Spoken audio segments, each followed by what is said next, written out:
like a given point, I had like 5 packets of chocolate digestives, and I've slowly chipped away to 1.5, which I ate half earlier. Oh wait, no, it's the chocolate chip.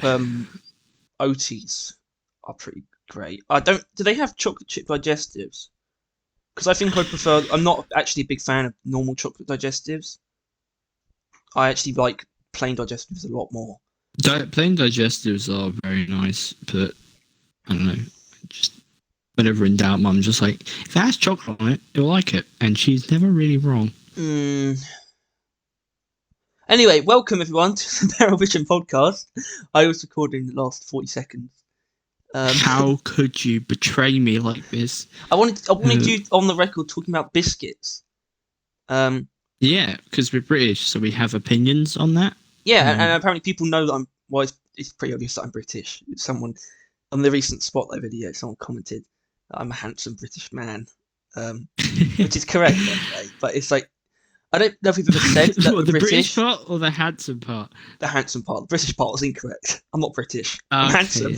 Well, I think we have we're pretty British. We're not like British and we're not posh, but we're like a solid middle ground. Like British people call us posh, but we're not as posh people, and I never really talk to anyone that's posh. I don't know if I have. Some people think William was a bit posh, a bit. He could have been. He was, yeah. But he sort of tried not to be. But his, I don't know how. I mean, I guess I'm not, as long as I don't mention more than one name and don't mention the family name. But his mum was very posh. His dad was very well off, but wasn't very posh though. He was pretty cool. Anyway, we got a killer thumbnail here, by the way. I'm really happy with this. Oh, do we? You're gonna love it. No, because well, the name of the episode, and this is sort of born out of you kind of made this happen, because I was willing to leave this kind of discussion behind with that episode 16. You really want to talk about genre, and I agreed. But it's become sci-fi or fantasy is the title. But it's like the thumbnail. Well, I don't know what I'm describing it. I'm describing it more for you. It's Master Chief and a dwarf from The Hobbit, an armored dwarf, and it's like the Street Fighter versus symbol in between them. But that's not really what it is. For me, this discussion is really going to come down to how much fantasy is in Deep Rock, which is a predominantly sci-fi we dabbled game. on before, but we're also going to touch on comparisons to other games as well.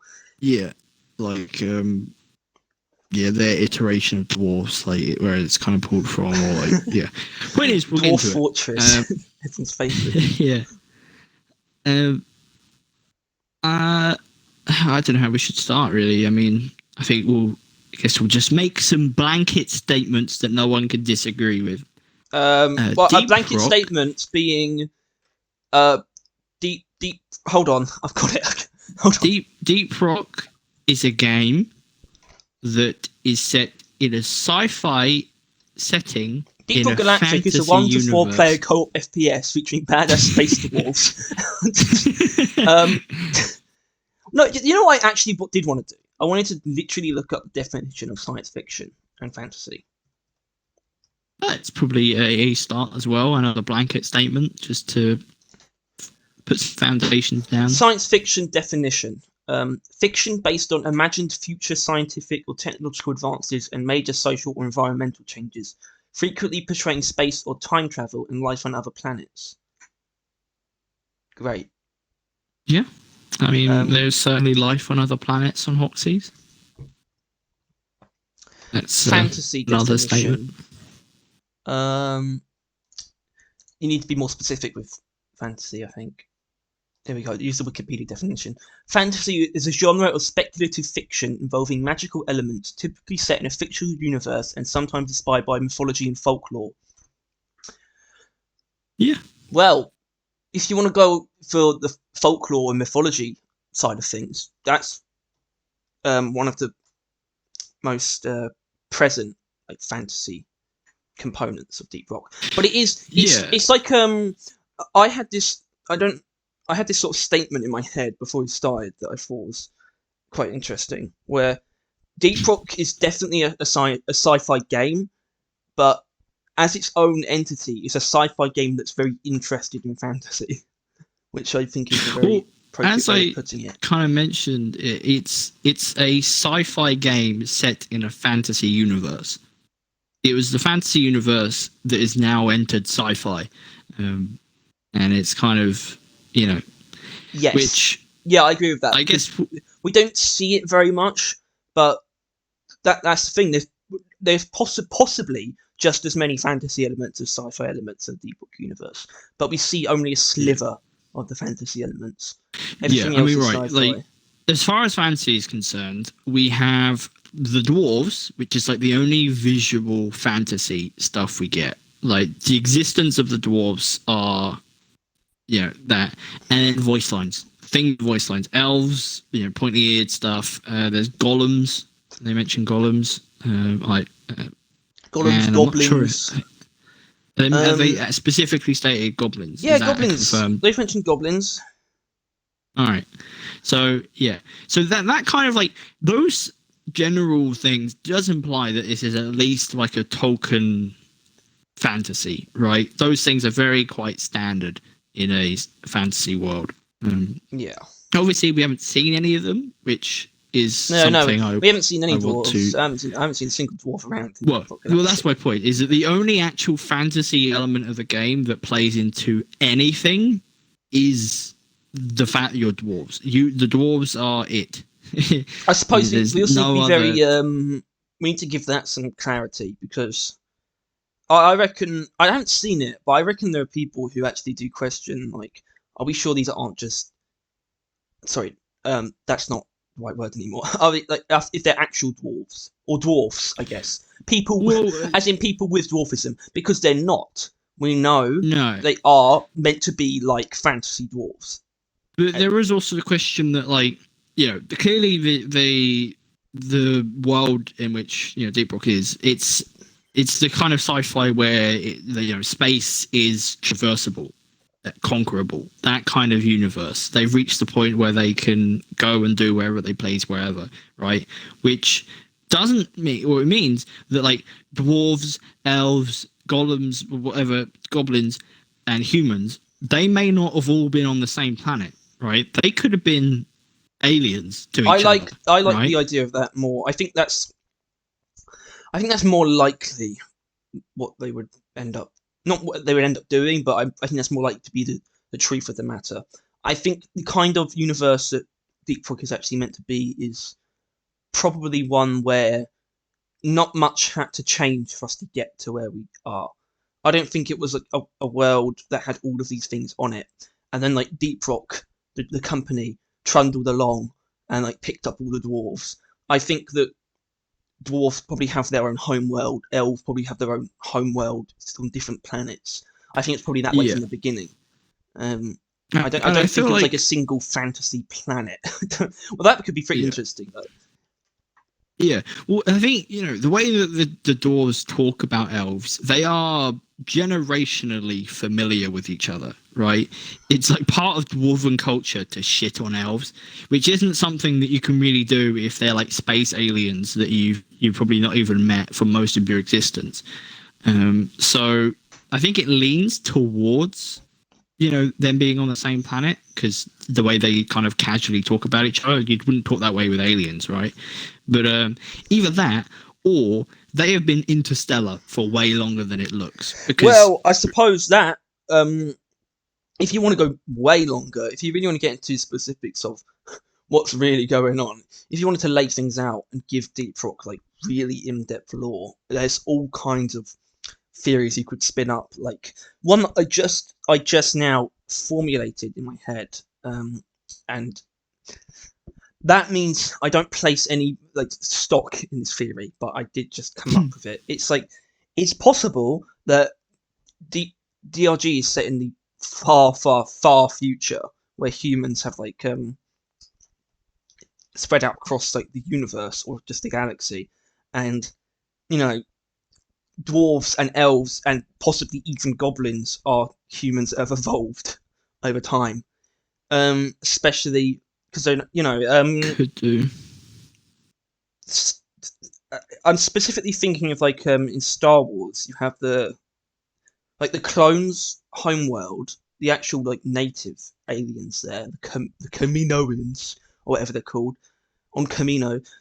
On that planet, the gravity is very, very low, and so the aliens are very the natives are very long, right? Yeah. And Which that's I get sort where of you're the going. idea. Yeah, the idea like if dwarves are actually humans, that they were humans who a very long time ago settled on a planet with very very intense gravity, and it sort of Yeah, which kind of made them. crumpled them down. Well, no, it made them evolve specifically to be like Stouty. lower down but more dense, so they have more Yeah. strength in like a smaller space. And then like elves would be humans that have been living on a low gravity planet. And then it's I like, think that's obviously if that kind of thing was true, that would immediately shift it more towards that's like taking fantasy elements and turning them into sci-fi, which would make Deep Rock more sci-fi than fantasy. But that's a reach. I think not impossible, but a big stretch. I think that's fair, but I feel like more narratively, you don't really want dwarves and elves and everything to just be human, right? And they kind of turned into dwarves, but well, it would be kind of funny for the dwarves to find out that they're actually just like the same species or the same base species, root species as elves, and then they all just get depressed. But I think it's still like, if they are at different planets, that is still going to be the case. Dwarves come from a very high or very strong gravity planet, and elves probably don't. They probably have very low oxygen, and they're really high up, stuff like that. Like that's probably the case. But whether or not they come from humans, like obviously it would make sense, because things generating of themselves, like the fact that like if like tons or like at least 3 separate planets raised a creature that looks generally like a human, like dwarves, is very unlikely. Because this is really getting into like as far as I know, in Star Wars, it's never really explained where humans come from. I think like if they actually even have a homeworld, and it just seems like it's just humans dotted all about the place.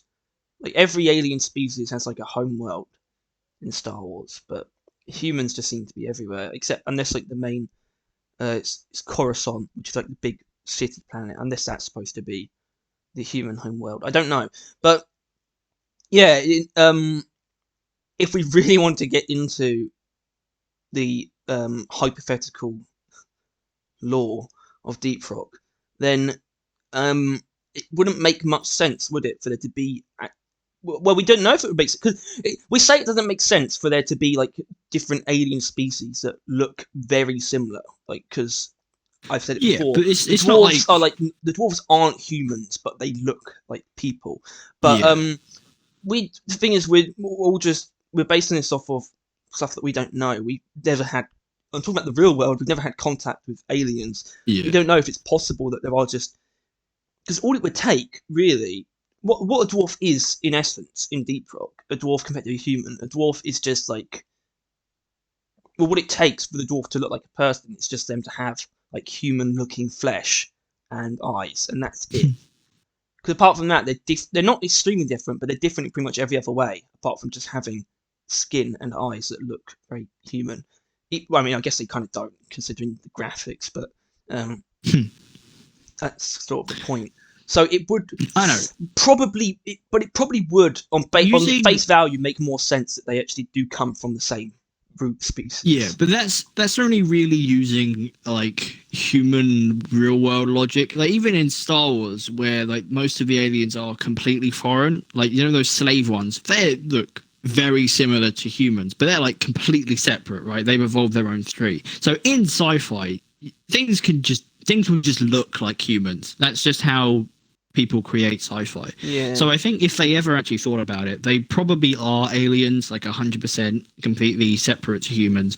But as sci-fi tends to, and even I guess Lord of the Rings, because are dwarves in Lord of the Rings? Do they come from humans? Humans, dwarves, and elves all came about separately. I think humans are definitely kind of like offshoots of the elves, but it's like I think the point is that all the gods sort of looked human or human enough. They all sort of just they're all sort of like So they made them in their own image, kind of shindig. All the gods sort of look like they could all be an elf or a human or a dwarf.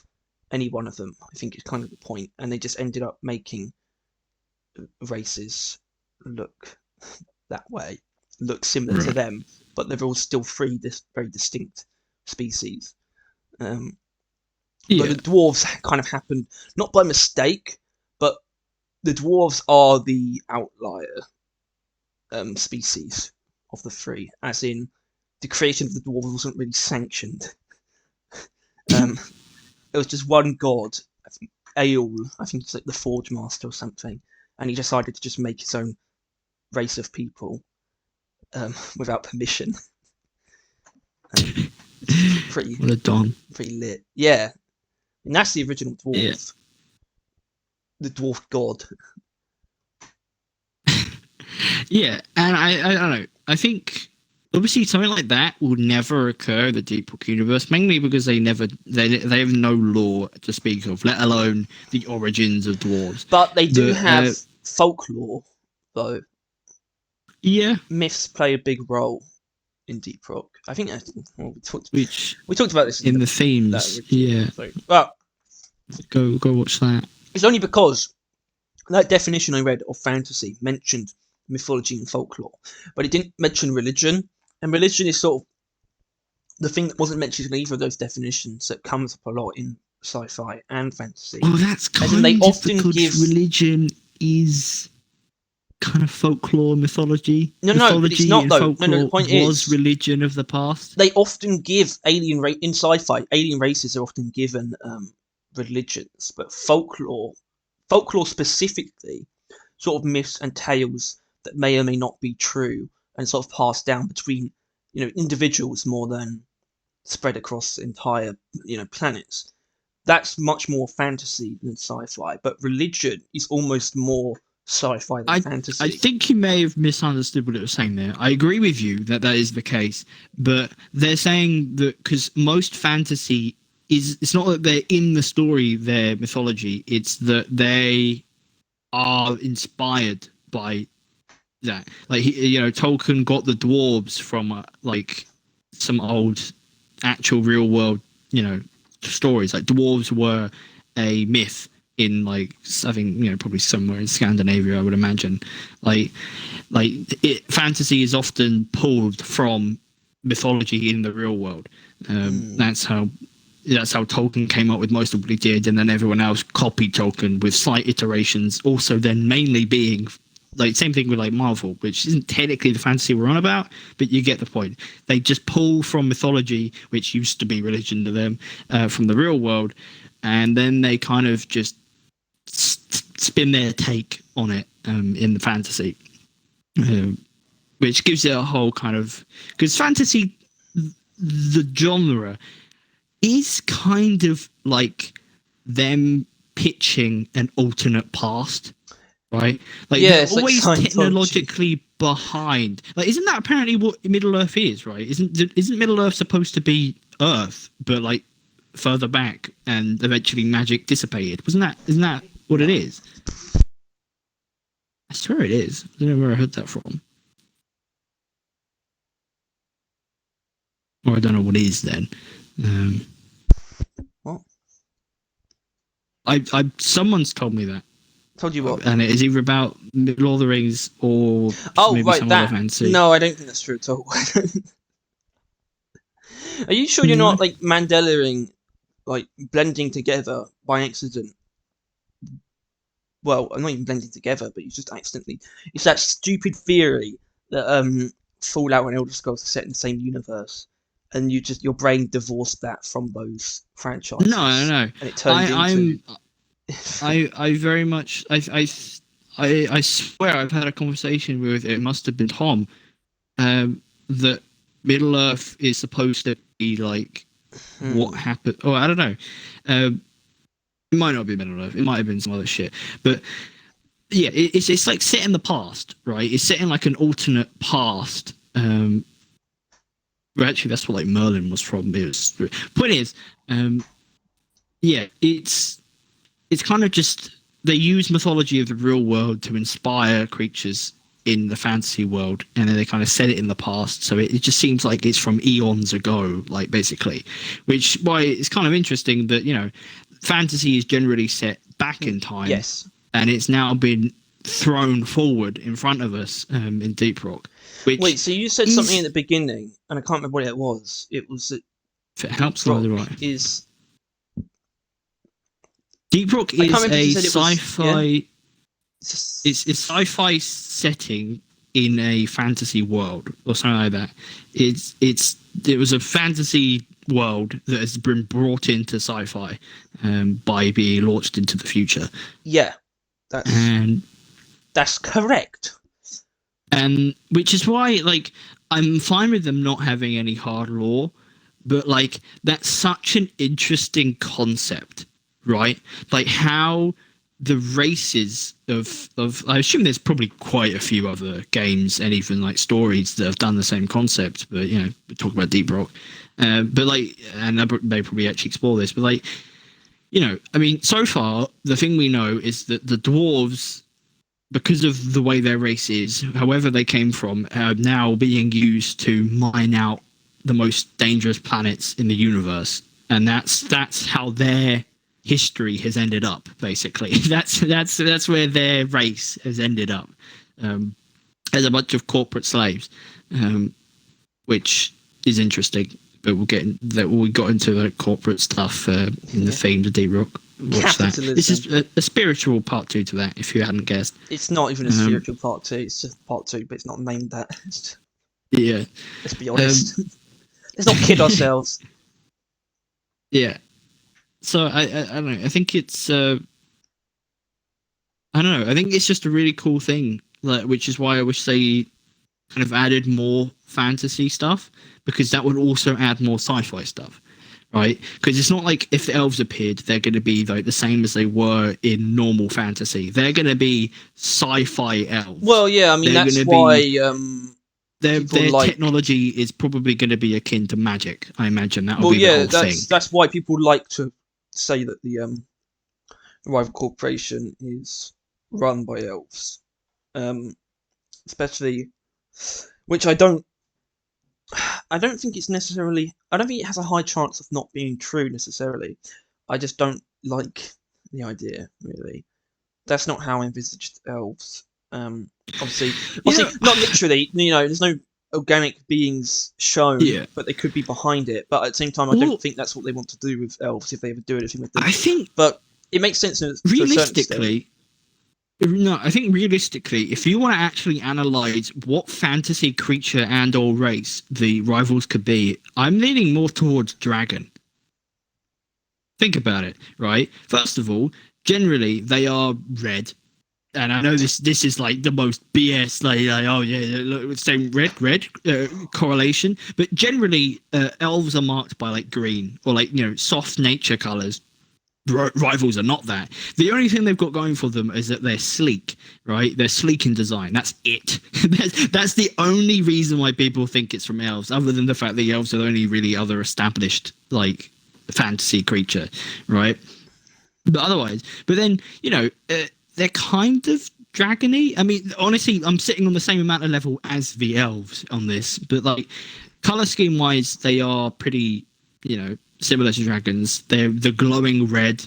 I think there's just as much merit that a dragon could have made it, because also the dragons are quite mysterious as a species, so they may not know about the rivals. Plus, the rivals are a mining company. Dragons like, minerals and gold and riches. Actually, you know what? Unlike elves, we should talk about dragons because because of the Scale Brigade, right? Those shoulder pads can't have come. I mean, this is very like autistic, It's very hyper focused on like something that really shouldn't matter to anyone. But those Scale Brigade shoulder pads can't have come from nowhere. They don't look like it, but they invoke a dragon head. They're meant to. Clearly, wasn't there? It was in the the dev stream. Someone asked if there was going to be another milestone, and he was like, like the dragon armor. Yeah, but he was referring to Scale Brigade. We think they were. That was up for interpretation. Yeah. We couldn't tell if they were referring to the literal idea of dragon scale armor. But yeah, either way, either way, confirms dragon. That they are dragons, or they intend to add dragon armor. No, I don't really intend to add dragons necessarily. No, they could, but that'd be awesome. But yeah, if we take it the way that we do, or even what you provide, the fact that he brought up dragons means that, I mean, I know it's kind of iffy, but like dragons are a thing in the Deep Book universe. They have not been cited or referenced in any way other than just through the iconography of Scale Brigade. Yeah. That's like it, which is kind of enough, because you would imply that, because you think Scale Brigades, what are they? They are the they're like the renegade, not the renegade, like mercenary kind of dwarves that will kind of do anything for hire, right? That lean more on tradition, right? That's kind of how they are. Yeah. And you know more than this, what I do. Yes. So if I don't know more, I've just theorized more. You don't actually know. We just know that the Scale Brigade we know that they are probably a separate group, in that they are more like, we don't know anything about the specific nature. We just know that from what it says, calling them we know they're referred to as a different group of some kind, and that means they are more likely to be mercenaries than employees. Which the normal dwarves are more like employees, and the Scale Brigade more like mercenaries. That's all we can really say. Not even 100% certain, but that's probably either way. Surface level, dragons exist, but then you could also imply that if the Scale Brigade is their own separate thing, or they lean more into tradition, which I think that's implied, that the Scale Brigade is a more traditionally kind of. I mean, the armor is more traditional, and it's kind of. I mean, it's still futuristic-y, but it's kind of that whole. Tyler, you don't need to add. You don't need to add e. You don't need to add e onto an end of a adjective. It's already describing it, and no one can stop me. The fact that it is kind of more like plate armor, like obviously futuristic-y still, but yeah. So I think if you could take this as Scale Brigade is the armor that like they used to have. It's like a relic armor, which I guess that's it's fourth relic. Fourth relic is more, but it means that dragons are at least maybe where the dwarves are from. Which I feel like if dwarves and dragons were stuck on the same planet, then that could find it real weird. So I think that leans more towards they all came from one planet, but also. I want to talk about dragons in another sense, because when we really look at what's on display in terms of fantasy elements, what we can actually see in game, dwarves, they're fantasy dwarves, but let's be honest, dragons are much more of a hard fantasy element than dwarves. Yeah. And you sort of like, no, dwarves and elves are like a fantasy race. Yeah, they are, but they're meant to be human adjacent, even in fantasy. Yeah. Dragons aren't, and that makes dragons more, quote, more fantasy than dwarves. Yeah. And that's now. I think it bears note that we don't really have anything. Yeah, but these aren't meant to be real dwarves. I know, but it bears note. But what I'm getting at is that when we really look at the game, there isn't actually really hard fantasy elements that can be seen. They're only mentioned, which is why it would go against the game's nature, because there isn't anything like that. But I would like to see something like goblins or dragons be added, because those are very much more obviously fantastical than races that just look like people but aren't people. Thing is, the game is now entering a stage with these seasons where they're going to have to add more plot, right? And it's not that I don't believe that they can, but they haven't established that they can, right? They at no point in time have they written a narrative in the game. They've not shown that they're good at it, or at least creative at it. Like so far, they have dwarves that mine in a insect-based hive, and some vague rivals have attacked. That's it. But like, if they want to keep creating stories, they may not be that good at it. But I think a very simple way of coming up with stuff would be to pick something from fantasy and sci-fi it. I think that would inherently be interesting, no matter what, right? You're really fond of like sci-fi pirate goblins. Yeah, the goblin space pirates, so like scavengers. Yeah, and they, like Yondu. But a bit more, a bit less organized, probably a bit less high tech than that, even because the Ravagers, they're quite scruffy, but they're not behind technologically. Yeah, well, we don't know how far technology is, because we really got two fucking wild things. Like, it's been established even by like a guy in commenter in Reddit, not like a random commenter, like a developer in Reddit. The thing is about like the space pirates idea. If they're scavengers, and they can just like, they don't need to create that many unique assets. The goblins' ships could be like strapped together with bits of like DRG and rival tech hardware. Yeah, but they also might make their own stuff. But we're not sure where science is in the universe, because DRG seems like they've just about gotten to space. Like, it's bolts and scraps and oil, and they're just about managing to float there. Well, that's the kind of impression that it gives. I don't think they're necessarily having a difficult time. That's just the nature of their technology. It's a stylistic choice, I think. It's a bit more it's a stylistic choice, but it's still the case. But I think you could argue that it's because they're not willing to spend more money on, whether they don't need to. It's good enough. They don't have to invest any more to make it any better, right? And they'll pump out tons of those rigs, everything. But then you have like rival techs, where is it ever actually stated that they are technologically advanced? Does it have to be? They are. Well, it's implied that they're more advanced than you technologically, but it isn't. It's not stated that they are more advanced than anything else out there, right? Like, the goblin scavengers could be just as technologically, advanced as they could be rivals. That would kind of be a bit pointless, in my opinion. Well, yeah, but like, I don't know. Well, think about like how really the only reasons the rivals are that special is that they can teleport and float. That's like the main two impressive feats that they can pull off, right? Yeah. So as far as the goblins are concerned, they're not going to bother about teleporting or floating. They're probably going to focus more into weaponry. They can be more advanced weapon-wise than DRG. Like, they'll just outgun you, which, to be honest, the robots already kind of are. But they can as the species enter into the sci-fi, they basically can like spec into their own thing, right? Like, and DRG is spec'd into corporate greed, where they're just like pumping out the minimal amount to get the maximum reward. Like, that's what they're kind of doing.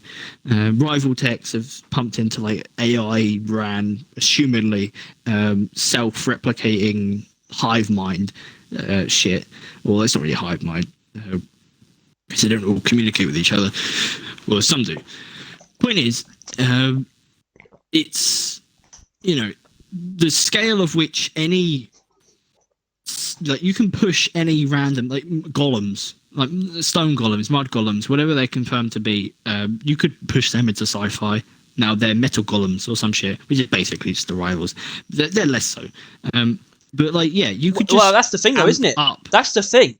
The rivals could very well just be magic instead of technology. There's no reason. There's no actual reason to suggest that they can't be, well, have some kind of magic. Well, the thing magic isn't something that they touched on at all. With enough sci-fi meets magic. There's a point where, what is magic? Magic can make you like fly. It can make you shoot fire, stuff like that, right? Mm-hmm. Sci-fi gets to a point where it's doing all those things. Well, I want to talk about magic, though, because I mentioned there's no hard sci-fi elements that are observable in Deep Rock. And there's very little, magic is the one where it's like, it takes a lot of different forms, potentially, that we can actually see in game. I mean, there's a lot of stuff that, like, the glyphids do, that could just be taken as very, like, obscure biology. But it's like the Warden, for example. It looks like magic, yeah. The twins, the healing pods for Corlock. The Corlock healing like, pods. Because it would make sense if, like, visually, the Corlock healing plant were to, like, pump a vein to it, right? Like, it was, like, it's connected to it. But it is literally, like, transferring health through the air, like, to the host. Like, yeah. The way they visually represent it leans more towards magic. That can't be denied. But, honestly, I think, but it could just be, like, or, like I said, very obscure biology. The most outwardly magical aspect of the game is the beer. Yeah. It really is.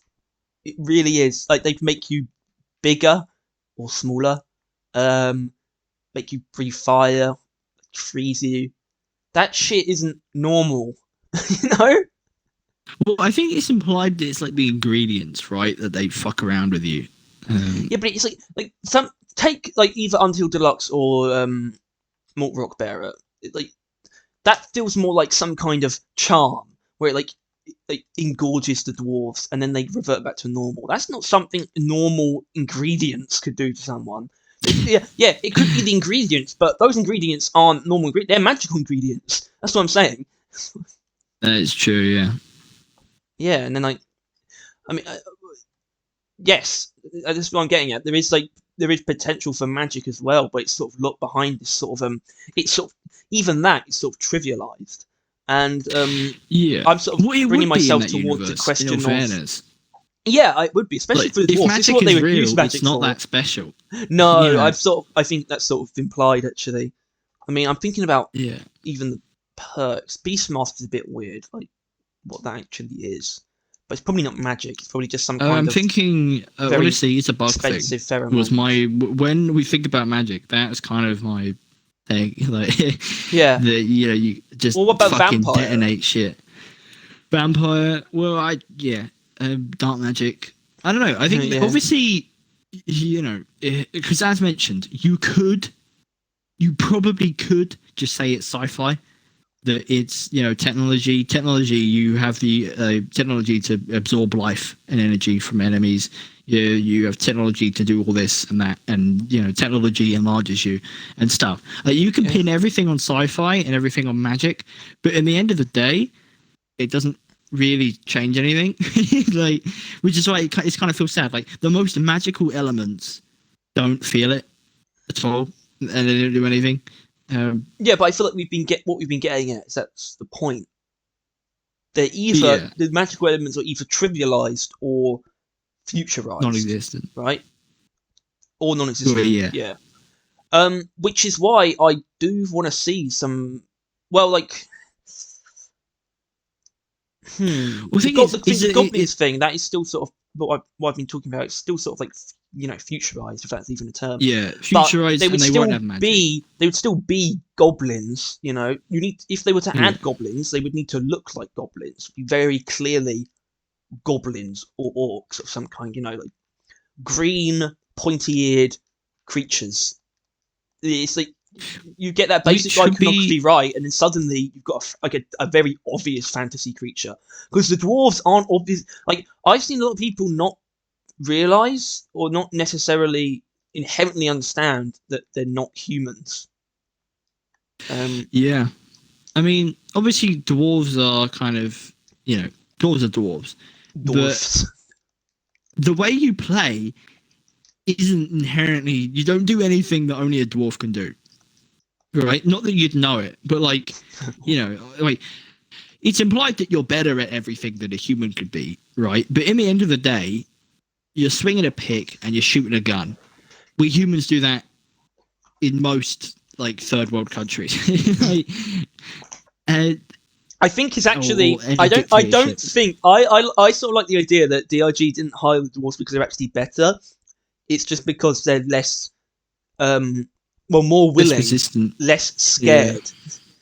They want to they don't see glyphids as terrifying. I reckon humans did. I reckon they probably sent humans down first. The humans all shat themselves, and probably most of them died. The first human teams. Then they tried robots, and then and then DRG realized that they are not technologically equipped to actually dominate Hoxies with just robots. They don't need intelligence necessarily, but they need real people who are stupid enough to go down there or greedy enough, which is why they brought in the dwarves. They're just greedy enough and bloodthirsty enough that they like fighting and they like mining enough. They don't have to be better at it. They just need to be more willing, which makes them better. Which I think it begs an interesting question. Like, they brought in the dwarves, right? Which means the dwarves were kind of just doing something before then. Like, were they actively traveling through space, or had they even evolved into space yet? Maybe that's why I said Galactic beginning, literally they just picked them up. They Yeah. just found the they were like, hey, you guys like mining, right? It's like, it's literally all we do. It's like, cool beans. Hey, come with us. Like, we'll give you lots of money. Do you want to like earn a ton of credits? That's definitely a real currency. It's like, yes, I would. They're like, okay, cool beans. Brilliant. Which I imagine the dwarves kind of hate that their main currency system is basically an e-coin. Like, they can't like bathe in it or shit like that. Oh god, damn it, man! I'm not even that hungry for much explanation, but I'm hungry for more stuff right now because like we didn't get once again this week we didn't get a tease. Well, not this week yet, I suppose. Right. It's still potential tomorrow's stream, but I said that we should get something by the end of the month. But when it comes to the streams, if we don't get something tomorrow, then we're not getting anything from the streams, and there's no other announcement they can really make. They did the roadmap, and then the next like Steam post will be much closer to the actual release of season 3. Yeah, we'll have started getting teasers before then, right? Like way before then. Yeah. So I don't know what's going on. So if nothing comes out tomorrow, but it's not long now, right? I mean, like the guy on the stream mentioned that he is interested in getting some teasers out there, right? Yeah. So as soon as they're able and willing, it will start coming through, which has been shown to be willing already. Able is what we're kind of leaning on now, I guess.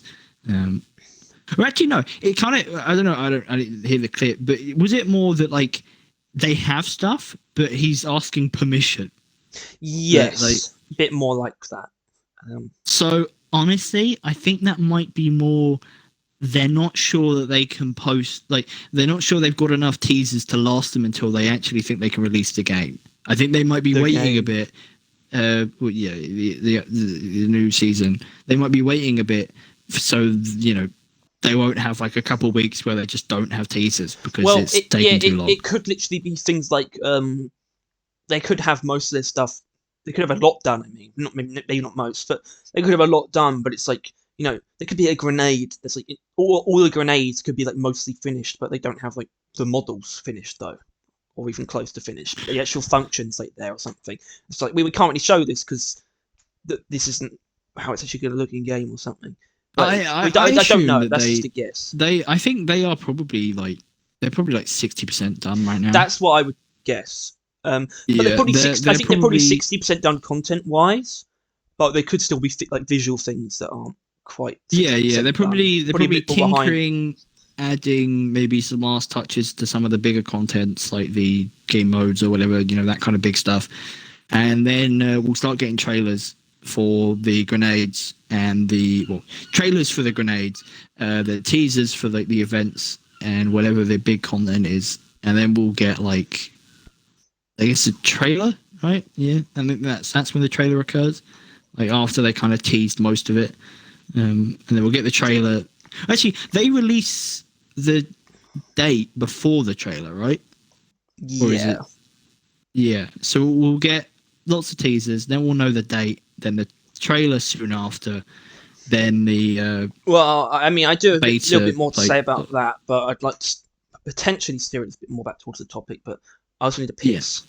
So okay, we'll have a break then. I'm going to pause and you can think of something. Okay. Or I can think of something while I'm on the toilet. I'll talk with maybe Tom and James if they mute me. Oh god, if you want to good luck with that. I'm going to pause. Unless you thought it was something else. I've unpaused the recording so I could have that on the record. Oh, good. I love it when you make really annoying noises. No, you don't. No, I don't. That's why you said it's annoying. why you keep doing it. All right, I've just emptied my bladder, and Tyler has something to say. Everyone listen to Tyler. Everyone listen to Tyler. Well, as mentioned at the beginning, actually, I don't know if I mentioned it at the beginning, but as like a preface for this idea, there are obviously the elements that the game has, and then comparing it to like others. Like, so the dwarves, how similar are they to like Tolkien's dwarves? Did they make any liberties? Well, I think. See, obviously, you think I'd be well equipped for this, and I am, but it's actually a case of me figuring out what the true Tolkien dwarf is, because the movies and the books aren't that similar when it comes to the characterization of the dwarves, personality-wise. Everything else is pretty similar, but personalities, they're much more jolly in the films than in the books. Yeah, I think, the dwarves are a lot uglier in Deep Rock. Like the dwarves aren't exactly like the dwarves in at least the movies. They're the younger ones are pretty studly. Like they're like fellas. You know what I mean? Like I think it's Feely, the one that has the thing with the elf. Like, he's just an attractive bloke, right? Yeah, okay. He's just same with the prince, like, or I guess the king at the end. But like they're like actually attractive men, but I think and I don't know if it's confirmed, it's just confirmed, that's just how I see it, that like they get more dwarven as they age, like their noses kind of keep growing and they kind of get more like stout looking, and even then, but compare them to the game where you take off those beards and you're looking at some beings, some like you're looking at some not so handsome men, but yeah, well, when it comes to comparisons, though, it would be, if you wanted to compare the dwarves in Deep Rock to Tolkien's dwarves, it would be, it's not really relevant, because I don't think that you can compare, but it's irrelevant to me because I don't think the dwarves in Deep Rock were actually inspired by the dwarves from the books, but I think they were obviously in most ways inspired by Jackson's dwarves, as in the film dwarves.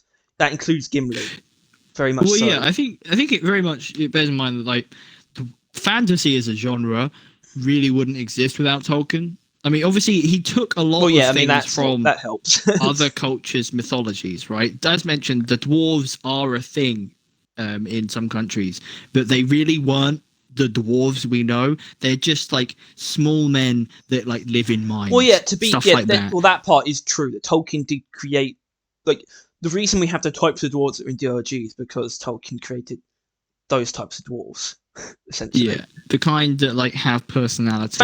Fantasy was always a thing, but see that's where I think people get confused. Fantasy's always been a thing, but it was really Tolkien gave it the genre.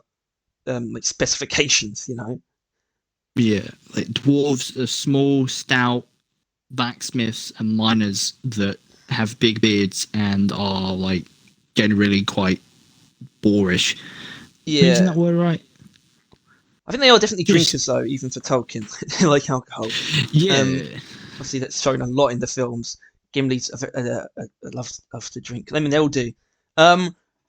And like, I don't think even like the craftsmanship element doesn't go away. Like dwarves just being craftsmen and talented creators of things is still a thing. They do a lot of the heavy lifting when it comes to creating their own equipment.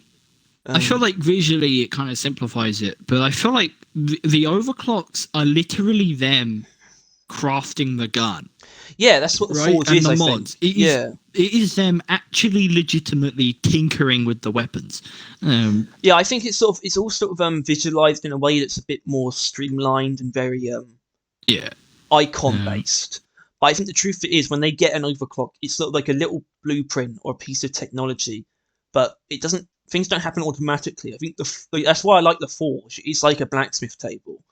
I mean, and then you have like the hammer and the anvil, and the sort of like they press down like big levers. There's like steam coming out. It's very dwarf.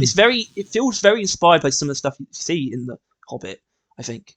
Actually. Yeah, but once again, quite sci-fi. Yeah, Yeah. Yeah, Which futurized. I think, like, don't get me wrong, I think the Forge is cool and it's based on that, but I don't know. They maybe could have kept a bit more original sci-fi, because you do kind of lose it. Or not original fantasy, because you do kind of lose it in the sci-fi, that you kind of don't really pick up on, like, it's like, you know, the ancient dwarven mining.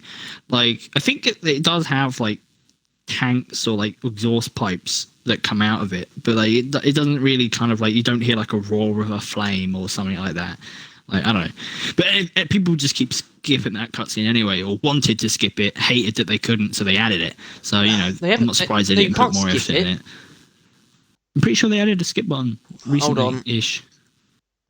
And that was like a thing. I'm trying to do it right now. Can you hear the buttons? Yeah. I also got you to make a mineral canister. Wait, I've made 2 now. You got me to do it. I got you. I tricked you. It was fully my choice to demonstrate it to myself and no one else. I made you think that it was your choice while I made you do it. That's how you make people do things. You make them think they come up with it. You got me there. You got me Point there. Is, yeah, I mean, there is... I don't know. Well, that entire element, the craftsmanship element, is definitely something that's like a fantasy trope of dwarves that's been futurized. The way that they and I think this is kind of most of their own equipment. Same with them being, like, very skilled warriors. I mean, which I don't... Is that actually stated? I think it is, right? Like, they are... Well, they're tough. Definitely. Yeah. I think one of the things about it, they can definitely take more of a beating than humans, which is another thing they're useful for. Yeah. Which makes you think how, like, a single slasher would just kill a person. Easily. Like, just drop them dead. Yeah. But yeah, I dwarves think have, like, almost rocky skin, basically, is the idea. Yeah. Which I think, you know, as far as the dwarven part of fantasy goes, they did a very good job, like, representing that in a sci-fi setting. Right, like, especially with the voice lines, you know, it gives them that dwarven feel. It's inspired by the Hobbit and Lord of the Rings films in, like, every way with the voices. Yeah, the way the voices are said, like the kind of constantly angry sound that dwarves kind of have, or at least, like, agitated at all given moments. That's just kind of how they are. And they do kind of say that a lot, like, quit your whining, shit like that. Yeah, like, and I mean, it's for very obvious reasons. But the dwarves are obviously, because they are the main focus of the game, but they're also the only fantasy element that they've really taken and gone all the way with, where obviously it's heavily futurized, but they really do feel like fantasy dwarves. And they haven't really tried their hand at another fantasy element in that sense, like, properly. Which is why I do want to see something like dragons or goblins be added. Yeah. Because they'd have to undergo the same process, but I don't think they're as willing because they're not the main focus of the game.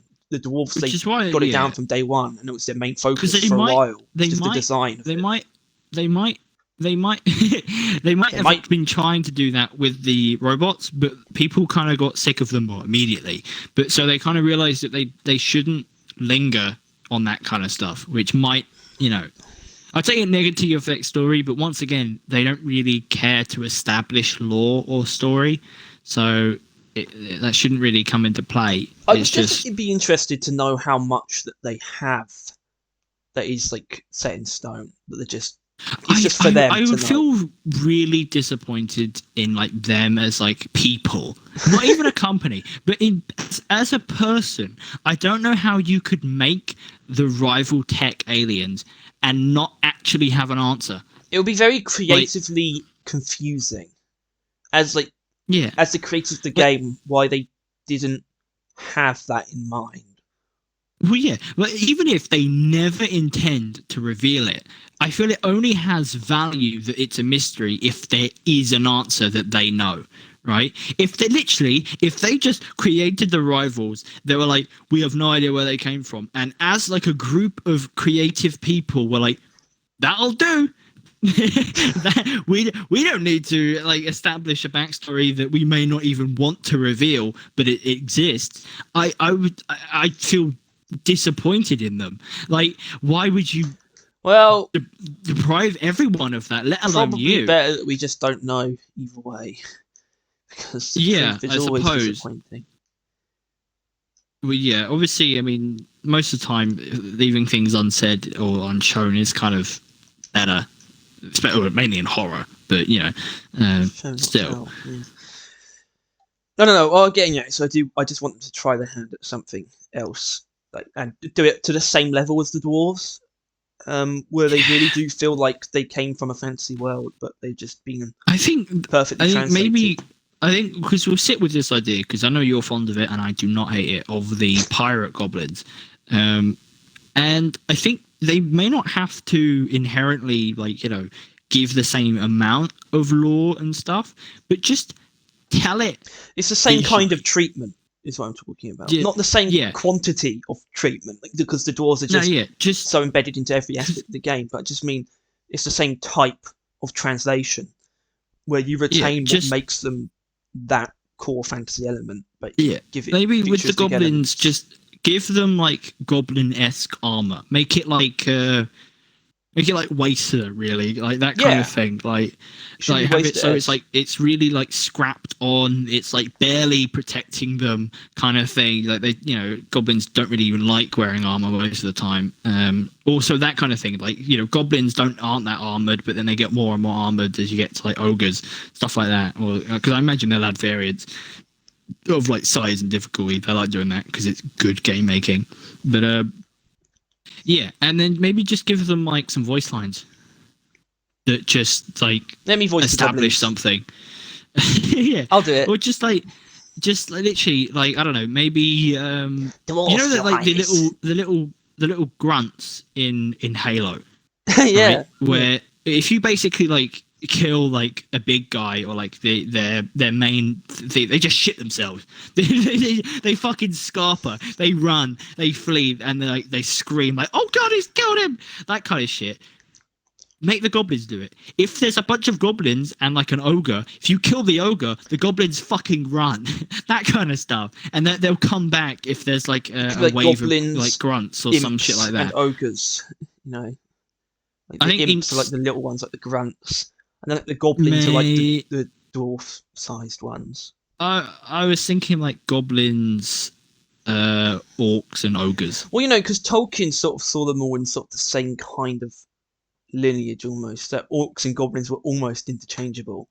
And I sort of like the idea of that the goblins are sort of the lower down, like trolls, more like grunts. That kind of thing. They're like the grunt types.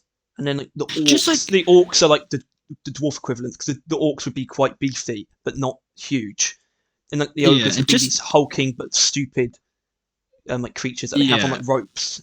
Like, the only issue is that visually, like, well, I want to say visually they'll look different, but comparing Glyphids, or like not just Glyphids, like all the alien animals to rivals, they don't care about mixing it up, right? The rivals are very visually different to the thing, but the issue is with goblins, they really are trying their hardest to not humanize the enemies. Nothing you kill is in any way close to anything you would feel sorry for other than loot bugs, and that's on purpose, right?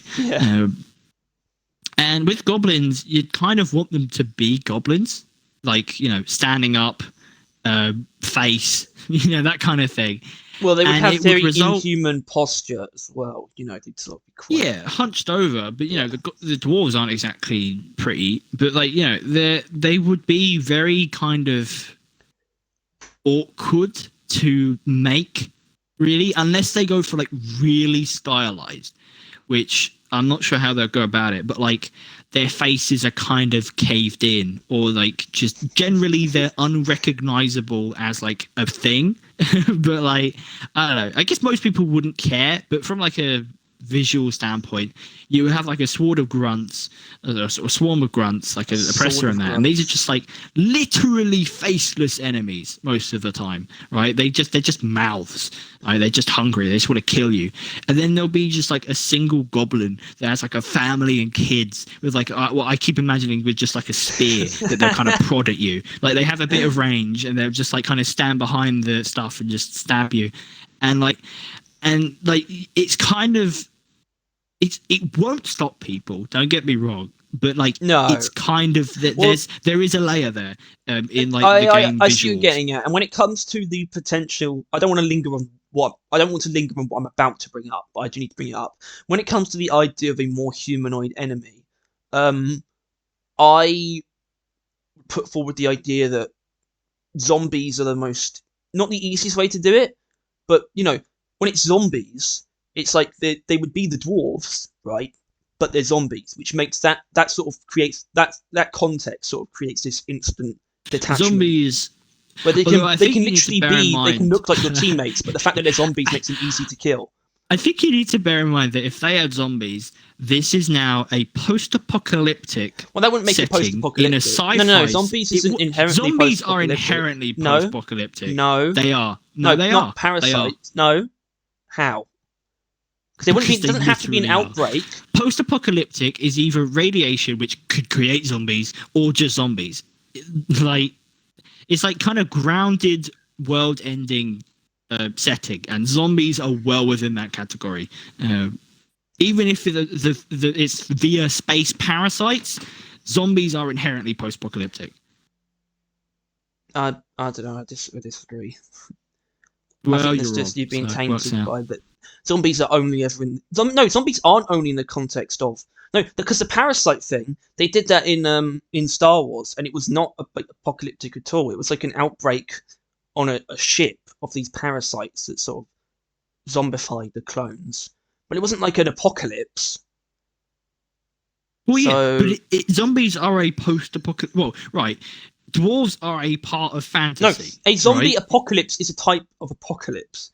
It's Yeah, which is post-apocalyptic. Would you not agree?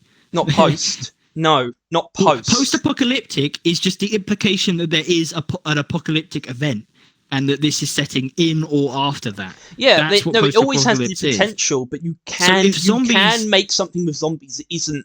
You can make something with zombies that isn't apocalyptic if you wanted to. Yeah, but zombies are a part of the post-apocalyptic genre, just as dwarves are. Not post. Not both. A bit of both. Zombies, but you usually don't see zombies in post-apocalyptic stuff, to be honest. Well, I would consider the ghouls in. Well, there are zombies like in Fallout. there, but when it comes, zombies are usually used for apocalypse movies where it ends because everyone's just been the zombies have just completely taken. Yeah, so post-apocalyptic. Not afterwards. There's never if everyone's been taken over by zombies, then it's after the apocalypse. No, that's usually the point of the story, is getting to that point, or getting to the point where it's that and there's a couple survivors at the end. The sequel to that story would be post-apocalyptic. Yes, like Zombieland is post-apocalyptic, for example. What? No. Yeah, but that's literally, if there is like a zombie outbreak, like, then no matter what point in that's post-apocalyptic, right? No. If there isn't, yeah. Well, what percentage of the world being taken over do you decide is a post-apocalyptic? Well, basically 100% of the world, but not 100% of the population necessarily.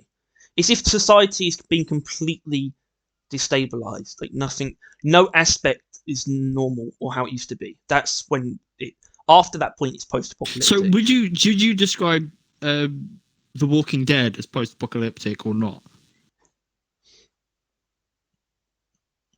That's an interesting point, actually, because I wouldn't think of it as post-apocalyptic, because it's not. I think it technically is, but not actually from a genre perspective. Because there's obviously been a zombie outbreak and nothing's really normal, but it's sort of just like. When I think about The Walking Dead, I don't think of post-apocalyptic or even dystopian. Well, don't you kind of see zombies as being like the same kind of threat as radiation? Because society persists in the Fallout, and you would definitely agree that's post-apocalyptic, right? Yeah, like, that's the genre of it. Yeah, the Fallout, the radiation and the things it kind of made is, it's the apocalyptic event, but it persists, right? Which makes it like post-apocalyptic. But it was post-apocalyptic the second the nukes landed, or even really before then. I think this is a bit confusing because zombies is very flimsy as like a genre. I don't really like the fact that zombies is a genre. It's weird. Yeah, I mean, but you really could consider that it is. But I'm kind of, I don't know, I'm bringing it into post-apocalyptic because I would consider it that, you know, like. Well, actually, we could talk about that as a genre for deep rock, kind of. We don't, because there's the potential for we don't know if things are post-apocalyptic or not. I mean, but then again, it could be in specific regards. Planets, right? The dwarf homeworld could be completely destroyed. Yeah, we know. They could be roaming around. It could be Hoxies. In all fairness, I feel like if their home planet had been destroyed, there'd be some voice lines on it. That's not something that they'll just kind of let go. Well, they'll be like, we're conquering this planet in honor of, Dwarfmus Prime or some shit. Dwarfmus Prime. Obviously, oh my god, they don't have to. But yeah, I don't know. I feel like that's the kind of thing they would do. You know what I mean? Establish the law via voice lines. That's like their whole fucking shindig. That's what they do as like a storytelling device. But yeah, I don't know. I think they're already playing around with two genres as is, but they're already kind of fumbling one of them. I don't really want them bringing in a new one. Well, not that I disagree with really the zombie idea, because but post-apocalyptic is almost always, or dystopian is almost always a it's like sci-fi split. It's a variant spin-off. Yeah. Offshoot. It's if sci-fi is if things go well and you enter space, or just things go well and there's like flying cars. What I'm saying is that post-apocalyptic elements can easily be incorporated without it changing much. It wouldn't change the genre because it's already a part of one of the genres that's in. No, but I would yeah, you're right. But I'd also argue that like fucking the genre is like it's just sci-fi. Like I wouldn't define technically. Obviously, I did the whole I would call it technically, but like really, I call it a sci-fi game. It's sci-fi. It with dwarfs. I wouldn't say it's a sci-fi fantasy or fantasy. No. That's the thing. That's sort of the conclusion that we need to come to, and I guess we have come to it because I agree with that conclusion. Is that DRG is a sci-fi shooter. It's not a sci-fi fantasy game. But I think they can change that easily. Well, they can change that, but from a conceptual standpoint, it is. It's not a fantasy game turned into a sci-fi game, but it's just a fantasy world turned into a sci-fi world.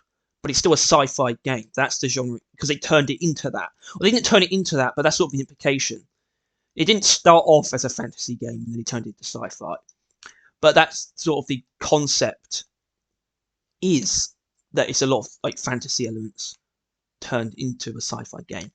It's not they literally took like what started out as a fantasy game and turned it into a sci-fi one. It's much more conceptual than that. And that's why it is very much so a sci-fi game. Just with very which is why I feel like a lot of fancy elements. And I feel like the rivals, people are looking for like elves or even like dragons, but I feel that there is the chances of it being a sci-fi related spawn, like a rogue AI kind of shindig, way higher. They lean so much further towards the sci-fi elements than any part of fantasy. So until they clearly don't, they add goblins or they add, I don't know, actual elves. Until then, it's safe to assume it's a sci-fi related incident, which the asteroid probably will be as well. The object. Yeah, I guess asteroid is really the term. Well, if we want to, it's a rock. A rock. Well, if we want to, we've sort of reached some kind of conclusion. But if we want to focus a little bit more, because you can't get season 3 of the brain. So if we want to, we know an object is heading. Well, I still find it weird that they chose to say it's an object heading towards Kratos, because as far as I know, it is nowhere mentioned in the game that the star, the name of the star, the name of the sun, So I don't know why they chose to write that. You know, it's kind of weird. Well, as mentioned, it's mentioned like on the website, so we can mention it now. But like the parabolic trajectory that it's on, which I'm surprised I remember it, but oh well. It means that it's going to just slingshot around the sun and get launched away.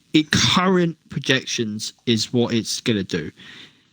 I think we all assume that ain't happening. That is colliding straight into Hoxie's. At least that's the assumption. I think there may be one or two absolute crackpots DRG is that think it might go in the change its rig or something like that. Oh god. But it's gonna hit the fucking the hub. It's just gonna fucking smash into that.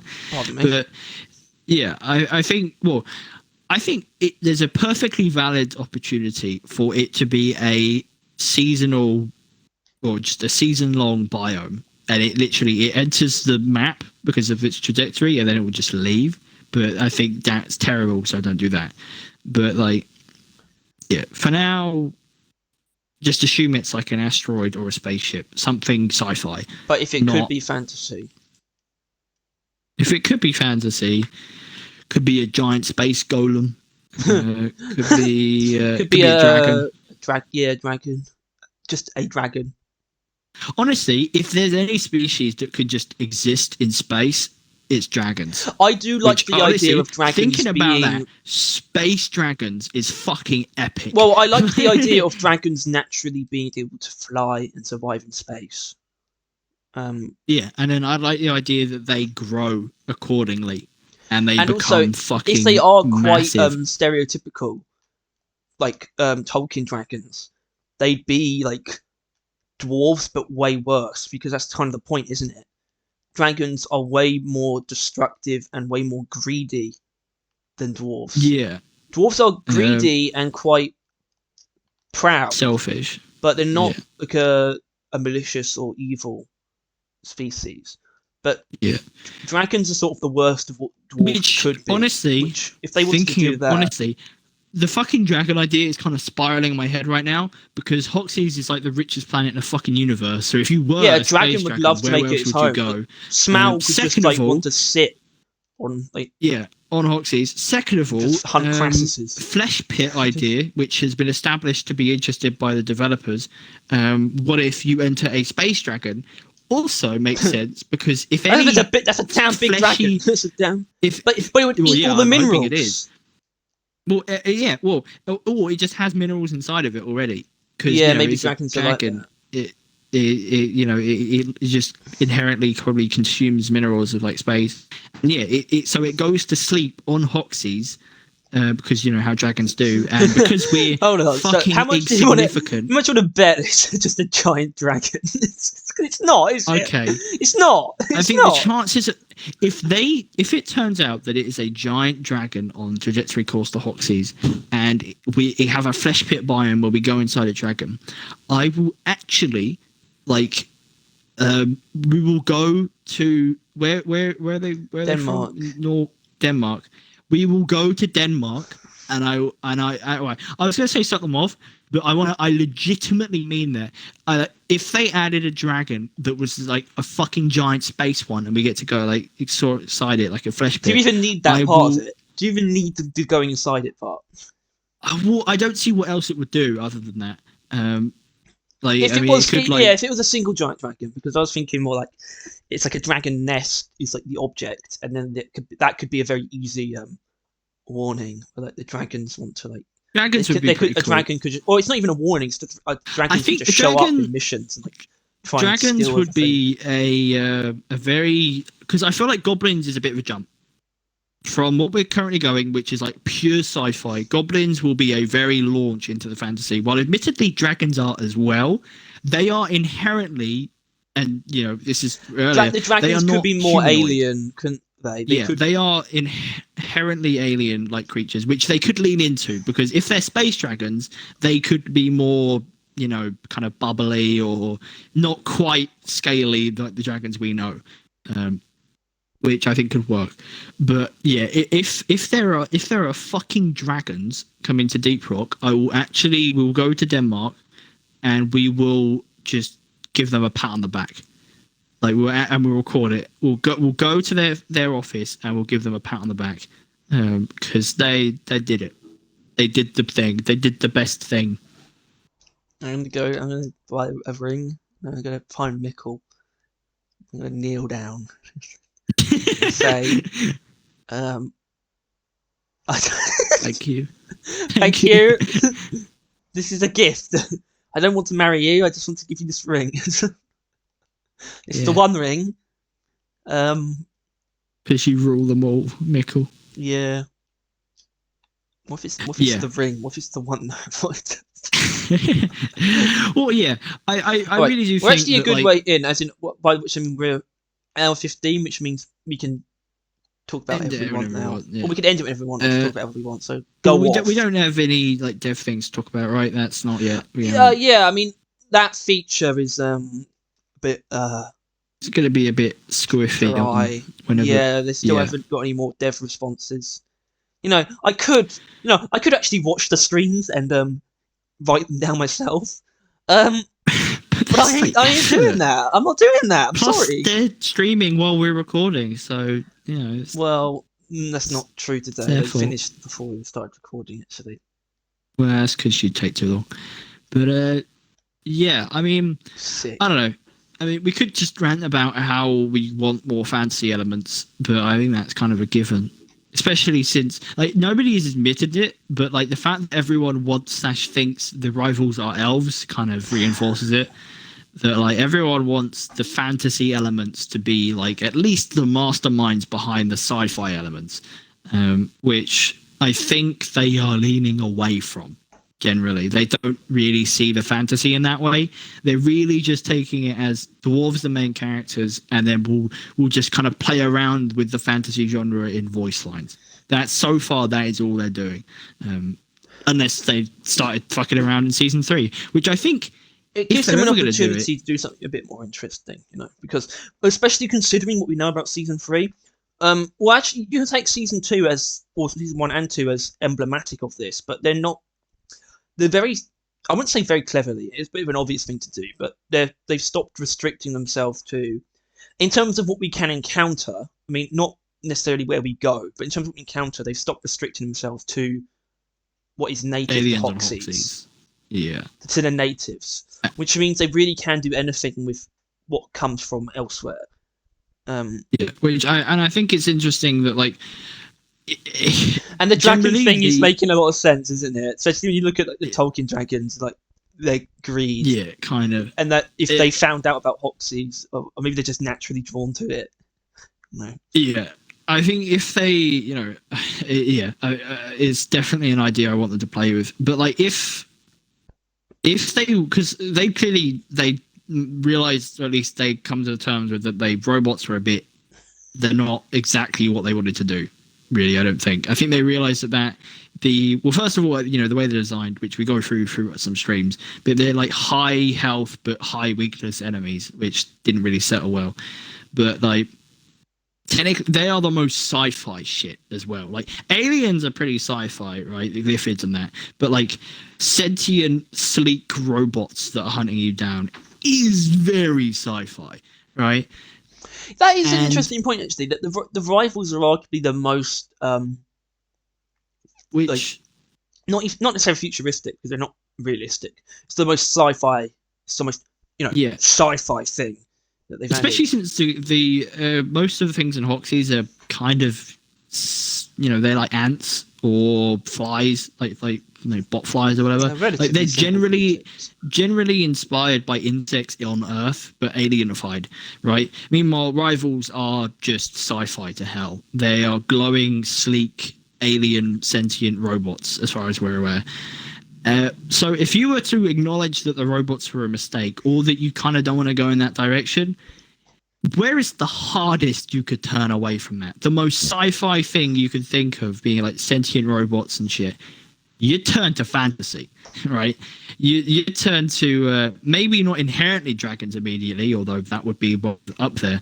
But you would immediately be like, okay, let's test out the fantasy side of our game. Yeah. Like, let's see how well we receive these. I think it's important to point out, because it's probably not immediately obvious to most people, but they're free to do stuff like that. And I know that sounds sort of... They can do whatever they want. That sounds stupid, to say. But I think it does need to be said that they don't have to... I almost thought the game is constructed in a way where they could add things from either side. You know?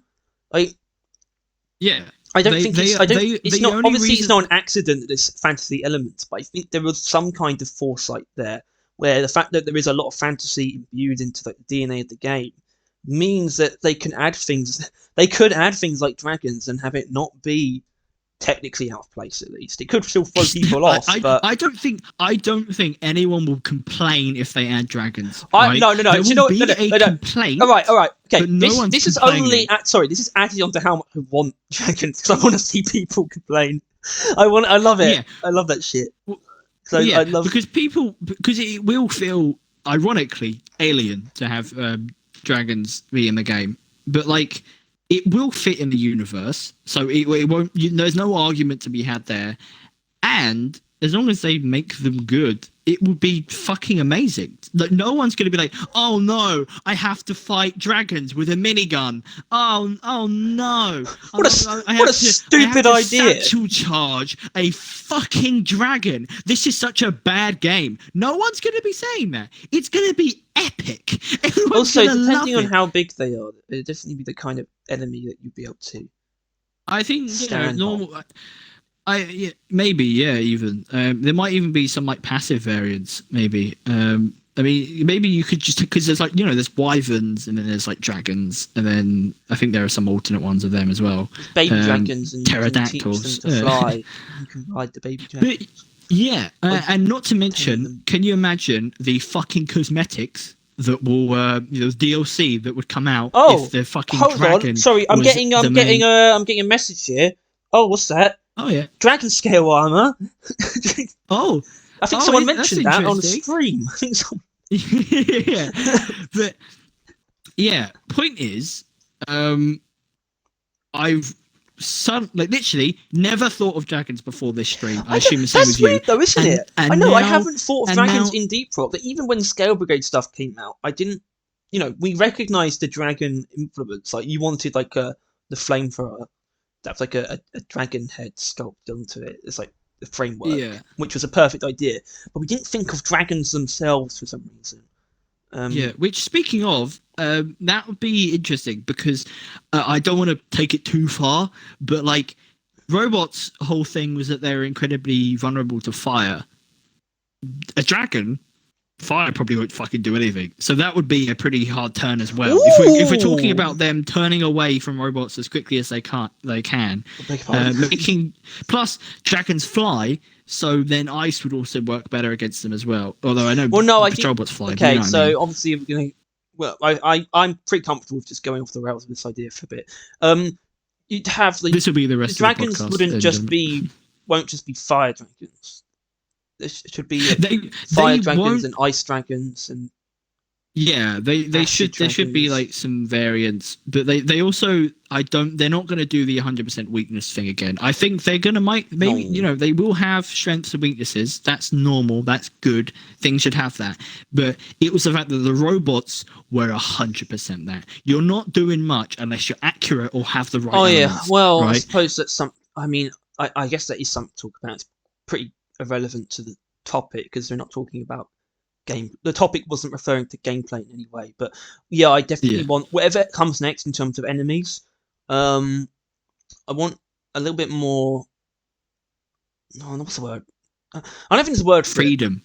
I guess freedom. You want to be able to use the builds that you have to be able to kill them without either killing them instantly or feeling like you literally can't go up against them. Which, to be honest, 100% immunities and 100% resistance. And didn't often feel that way. What? But then again, I never really brought a cryocannon into a rival warding or industrial sabotage. You just kind of wouldn't do that. Right? Ice, and if you didn't ice use was the big one, you still had the goo cannon. Ice was really the only one.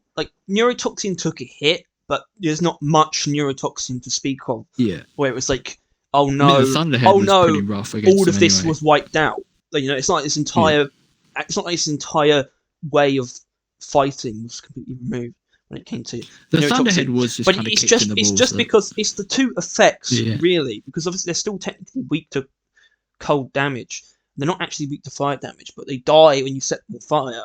Instantly. And they're kind of weak to electric. And they can't be. It's the fact that they can't be frozen, which makes the status effect useless. But everything else is quite effective against them. It was really just the two. It was the difference between fire and ice that made ice feel useless and made fire feel like the only thing you could do. But really, that wasn't the case.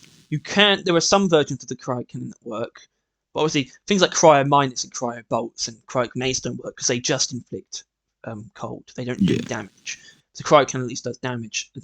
But it was just that feeling. It's like, oh, this thing is so good that it feels like the only way, and this thing doesn't work.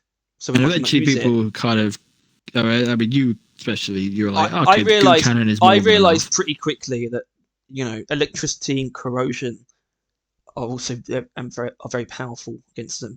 Yeah, and nothing resists radiation. Not to mention if you're just accurate. Niche. Also the patrol bots go down. It is kind of funny because the patrol bots, they don't have like a small amount of health, obviously, but if you have good accuracy and you can track them properly, they go down like sacks of shit. It's quite funny sometimes. Yeah, which I think tying this back a bit, because these are like the kind of pros and cons that people bring up about robots, which I think they're going to very much bear in mind with the new additions.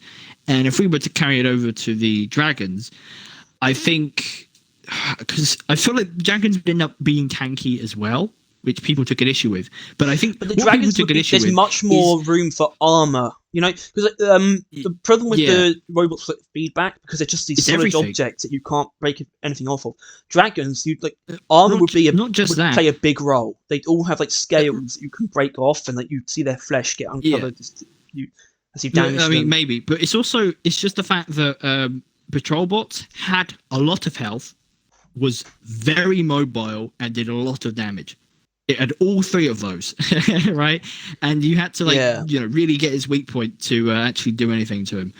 And if they had dragons, then maybe you could play with all of them. Smaller dragons that are quicker. Well, to me, the dragon you kind of have to hit their weak points. Version of like this patrol bot, wouldn't it? Because the dragon should be like a ground and flying type enemy. Yeah, but you can also ground them. You'd be able to shoot their wings off. Yeah, something like that. Or something like Skyrim, when it starts getting low, it will like plummet to the floor. I mean, realistically, like, I don't know, dragons. You'd want a big dragon. You'd want like a mini boss dragon, right? I think everyone. Well, I would say boss dragon, but I don't really want a boss dragon. You want a boss dragon? I don't know. I don't think I want a boss dragon. Not even no. You want a boss dragon. Don't you? No, because it probably won't be that good. Because then it'll be its own game mode, and that will kind of ruin it. But if you could just bump into like a pretty fucking solidly sized dragon in the middle of your mission, that'd be fun. I think I just prefer events over actual game modes. Like, I prefer playing simple game modes that get complicated by events, not complicated game modes that then barely have events in. Just generally, but it's just me.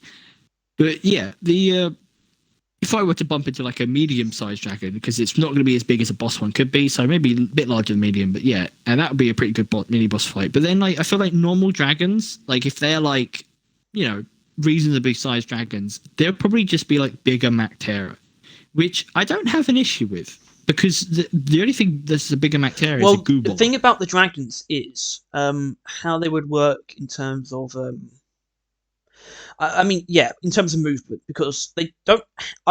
For some reason, I forgot that dragons, they can't hover, obviously, because the Mactera can hover because of how fast they can move their wings, because they're like bug wings. I don't really know what the difference is, but like a dragon, it's more like a bird. It really has to flap its wings to move, but they could still stay in place. In Skyrim, they do.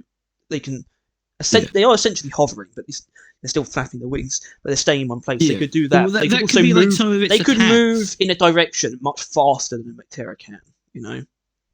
Yeah, or it can like really, it can like like fly over you and breathe fire like below, just kind of like the sticky flaming, maybe even the fall below it. I think like this is like this sounds impossible, right? And obviously, I think there is an element. Oh of it, God, like, Todd, it would be like only... the ancient dragons of infinite destruction, except the slag pretty one would be much. ice, but then you have Yeah. corrosion, electricity, and fire, and then Yeah, it'd be like four of them as an encounter. You could encounter the four of them. That would be pretty cool. Yeah. Also, I like how we found to make it into a Borderlands That's like reference the again. boss one, and it'd be like 4 health bars at the same time. It's like, what's going on here? What the fuck? They're all 4 different dragons, like mini bosses. I think, a mini boss that is not one boss but a couple. I'm gonna have to add a dragon to the thumbnail. It's getting ridiculous. But like, I think it just kind of, I don't know. It sounds ridiculous and it sounds stupid. It sounds like they're never going to add it, because it does, but it's not our fault. It's their fault. Which sounds bad, but yeah. What? No, it's their fault, because they've taken their fantasy to be there's dwarves and that's it, right? They have refused to extend the fantasy because they just haven't yet. Which I am glad, because honestly, the seasonal model means they're going to consistently add interesting lore, quotation marks. That's why I need something. I just need to know what's happening. Come on, man. I was all right, like, a couple, like, even last week, but I've realised that I'm getting a little bit desperate. Yeah, and honestly, I think the fan base is as well, because I think it's dwindling. I don't know if you've looked at the server list, but it's smaller than it used to be. Well, slowly. Yeah, but they should expect that in between seasons. They should. There's a certain point when you get over halfway through, you need to when you get over half. Well, I guess we don't really know how long the gap's going to be, so we can't really say. I mean, we're obviously more than halfway there. That's another issue as well. Well, no, we're more than halfway there, all right? We know that. Right. Well, I mean, how long? Well, there's something I wanted to say. Before I went for a piss, I wanted to say, I think they probably. There should be some kind of hope, because I think they probably want to get it out before Halloween, So yeah, or probably at least then, maybe they mix both of the updates. It's possible if it works. Yeah. If they work together, that could be pretty cool. But yeah, I think they probably want to get it out before Halloween, and we can probably expect that. But then again, that's not that far off, actually. When you really think, because before Halloween. Don't say that. Don't say that. No, I just mean birthday's closer. I just mean because we're almost at the end of August, and then it's only about a month until we'd be and then once September starts, then it's like a month until it feels like it's about to come out. Which is why you've got to bear in mind that, like, if we don't get leaks this week, which I think at this point, 50-50, I think. Yeah, would you agree? It kind of feels like we could. Well, we either could or we could. There's a chance that they could be waiting to start in September. Yeah, but like, if they start in September, 4 characters grenades, so they will do maybe 2 grenades each or 1 grenade each, just to kind of sort out, or maybe 3 grenades each. They'll do like the grenades each week. That's September, right? That means they're then going to start teasing like the events and like that kind of stuff through October. So we're honestly currently looking at a November launch. I think that's how it is. We are looking at a November launch. There will probably be maybe crunch is okay. Can we talk about crunch for a minute though? Because sure. Actman had a weird take recently. He's not going off the rails, but it was a bit of a very out of touch take that he doubled down on as well, where he was talking about how essentially that it was like this thing about like sacrifice in creative work, and that crunch is kind of okay or something, and that's beyond paraphrasing. That's not really what he said at all. But what I'm getting at is that I think I can't remember like the statement. I couldn't possibly begin to quote it. But as far as we know, they don't crunch at all at Ghost Ship. Well, right? But I think you've kind of got to. I'm not talking about crunching. What crunching really is like culture not going home. is evil. Yeah, crunch culture as a business practice is evil. That is when a huge company that knows they can get away with it is like, sure, you can go home after 8 hours, but well, no, good luck I mean, I think here. I should probably get to the point. What I'm trying to get to is like, I'd be pretty worried if there's no one at like the studio at Ghost Ship who has like the drive to stay for a couple hours, like every now and then. I'd be a bit worried if there's no one who really, if there's no one who does that, if they don't do that at all, you know. I mean, if they're not allowed, and plus, it should be flexible, in my opinion. I don't really know what it's like to work at any game studio, but in my opinion, the idea would be that you could, like, as in an individual employee, could crunch if they wanted to. Well, the thing is that Deep Rock, or Ghost Ship more, they are generally a pretty, on the surface at least, who knows, they could run a fucking sex ring, but like they are a pretty healthy workplace kind of. It seems that they're all quite friendly, and there's quite a small, tightly knit like community, and I would imagine that, like, you know, they won't force anyone to do crunch either, right? But like there's a balance in that they also don't set a deadline until they know they can hit it. So they have no reason to crunch ever, because people only, crunch culture is a thing because, you know, mass pushing out of like EA games and shit. They're scummy, they're hell. But other like smaller companies crunch because they set a deadline and they have to meet it. They're not big enough to miss a deadline, right? And Deep Rock is part of that, but they're aware that, you know, they've got dedicated fans. They'll just wait until they have a set time, which means that they can take their time to get there. Doesn't mean they are, but it means they can. They don't have to crunch. Yeah, if we're being honest, the only thing that it's going to affect is like the game's reach. You know, they've got like tens. I'd say it's probably reasonable to put it in like, maybe not 100,000, but like they got tens of thousands of very loyal fans who are going to buy all the DLC. And in my opinion, if the rate of production is going to stay as what it is, they kind of need to understand that that's who they should be making the stuff for more so. They need to understand that their rate of production doesn't fit like the average person who isn't really a fan of Deep Rock, doesn't really fit their attention span. Yeah, but like they are making content for new people, but they're not publishing it for the rate of new people. They're publishing it for the people that love the game enough to stick around, but they're not inherently making content that is directed at those people. So it kind of, which is why it makes sense that whenever they release an update or like they're releasing one, they push it hard, right? Because every update is, please come play our game, like, which is completely warranted. Every game company does it, and they should. That's how you get people to play a game. Like how when the YouTubers say, please subscribe. They also make good content. Yeah, but they make good content. But like, I feel like there is a balance that they have not perfected yet. I think like they are taking too long, and they're leaving us too in the dark.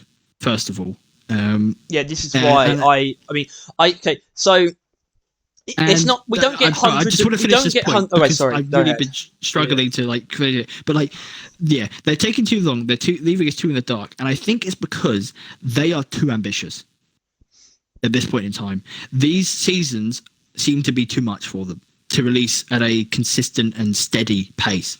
Like, it's just, I don't know, you know how it used to be. They used to just kind of make updates every 2 or 3 months. And obviously the updates aren't as big as they are now. But that's kind of the point. Do you know why? Because they didn't have to create over 100 cosmetics every season. Yeah. Every update. They're just obligated to. We need to talk about that part of it. DLC. And also they used to be able to just spec into hard, right? They'd probably have the entire team working on like the the Frozen Zone, like that update, right? The Glacial Strata, like they had like everyone doubling down into the Glacial Strata, but now there is probably more people per part than there was when they made the glacial strata. I imagine their team's gotten a lot bigger, but their scale is increasing with it, and it's not good. It's dead. I don't know. I think it's the cosmetics thing. I really do, because you look at like the two big updates that came out before we got seasons. Like it was update 32 and 33. There was I think update season 1 is update 35. Yeah, 32 and 33. That's Roughnecks at Work and New Horizons. That's on-site refining, escort duty, and then Azure World and Hollow Bow. Those were massive updates. Right? Yeah, they were so good. And Roughnecks at Work came with the missions, but also a bunch of new cosmetics. And then New Horizons came with biomes, but it also came with a bunch of new enemies and the dreadnoughts. You know, those. Yeah. And I think there's almost something to be said about, even though they still aren't doing the thing where they're setting like deadlines anywhere close to in advance. I think the fact that the seasonal model immediately presents like a soft deadline, as in it's like, we have to get this out at some point, otherwise the game's going to die. I think that kind of thing harms creativity. I don't think it helps come up with better stuff. So you're not saying because when they made Industrial Sabotage, or not Industrial Sabotage, like when they were doing season 1, they didn't extend the time because the scale of the cosmetics, wasn't it? That were too big. It was their scale of the mission type and what it was going to be fucking escalated to, Industrial Sabotage, right? So far, the only thing that they have established has extended their, creation time is their scale, their scope. Yeah, but do you want to know why? Game modes. Because unfortunately, that could be a lie. And it would make sense. I know it's just like, oh, they're liars. That's not what I'm saying. But it makes more sense to say something like that. It makes more sense to say, oh, we're taking a lot more time because we're like making something really cool when it's like we're going further with it, rather than we're taking more time because we're struggling to come up with cosmetics. Which one sounds? One of those things sounds like 10 times better than the other. Yeah, obviously. I'm just saying it's a possibility. I'm saying it's possible. I'm not saying that's not my take. I don't think they're struggling. I don't think they don't need. I know this is probably the point you need. They don't need to make as many cosmetics as they are, obviously, right? If they feel like they're missing like a couple cosmetics they feel like they should have added, they could just not add them and just put like a 15 or pearls there instead. And it's also, I think I should also point out, because I'm going to stop saying things like, I need to stop criticizing the season 2 cosmetics, basically, because I've realized something. I'd rather them put like no effort into the cosmetics, and actually, I'd rather that than them struggle to come up with cosmetics. Yeah, but my issue is that they're putting a lot of effort into the cosmetics, and they're just bad, kind of. Yeah. Like that skull cosmetic, that was a lot of effort, even more than needed to be, because they didn't need to make a fucking hole in it, did they? But they did it.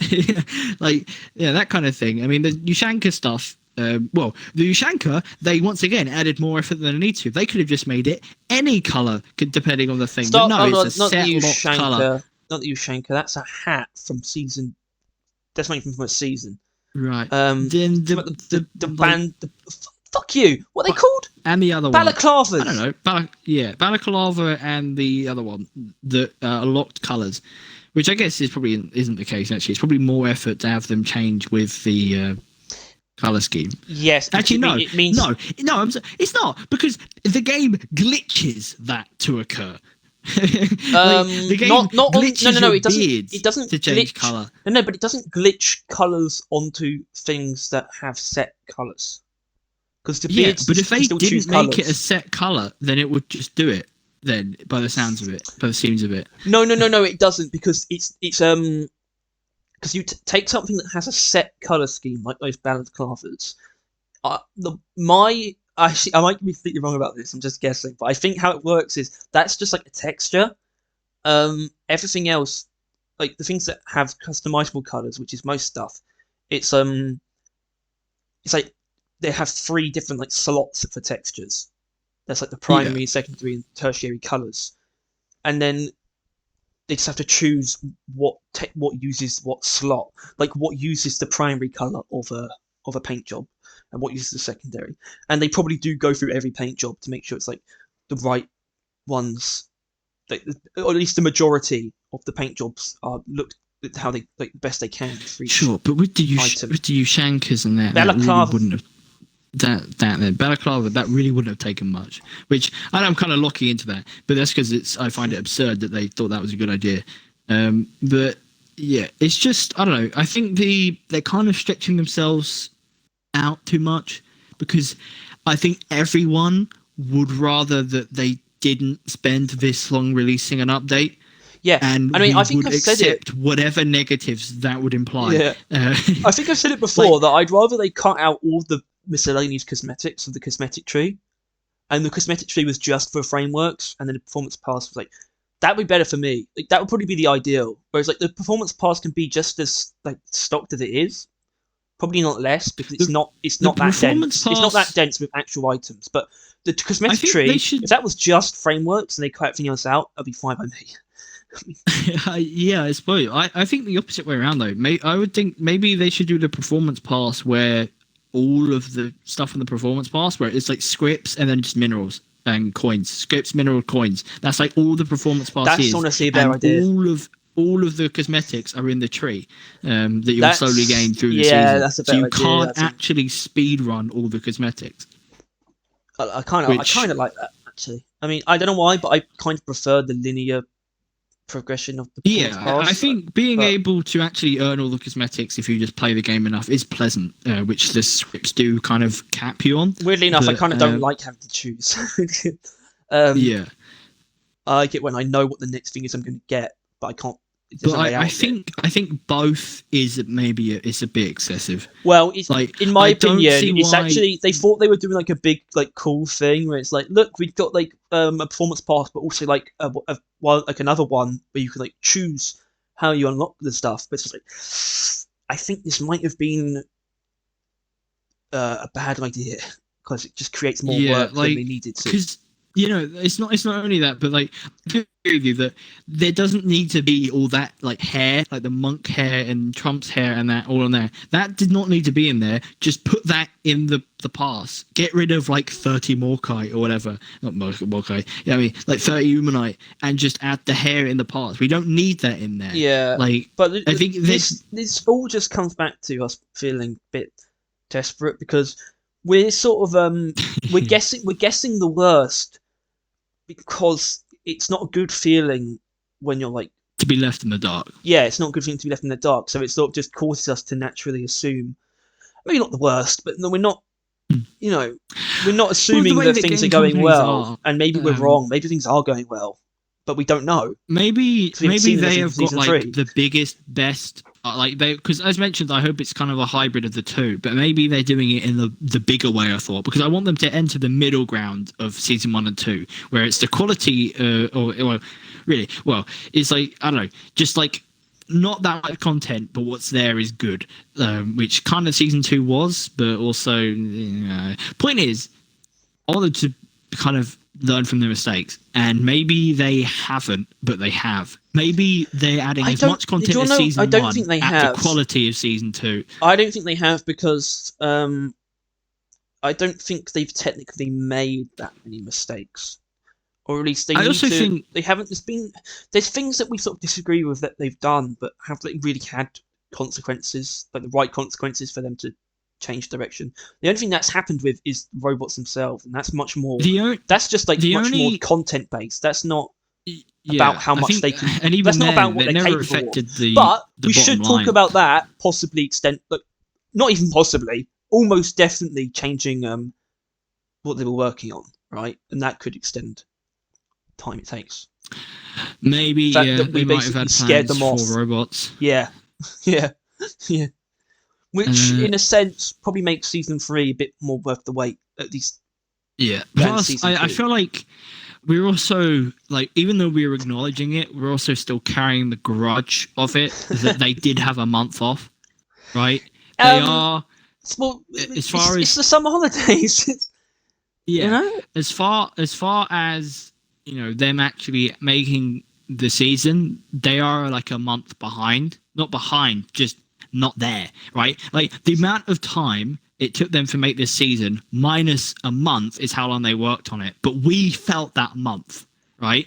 We were sitting there, but even though we knew they were having a break, and sure, have a break, but couldn't you have it like a normal person throughout the year and not just a month in the middle of making a game?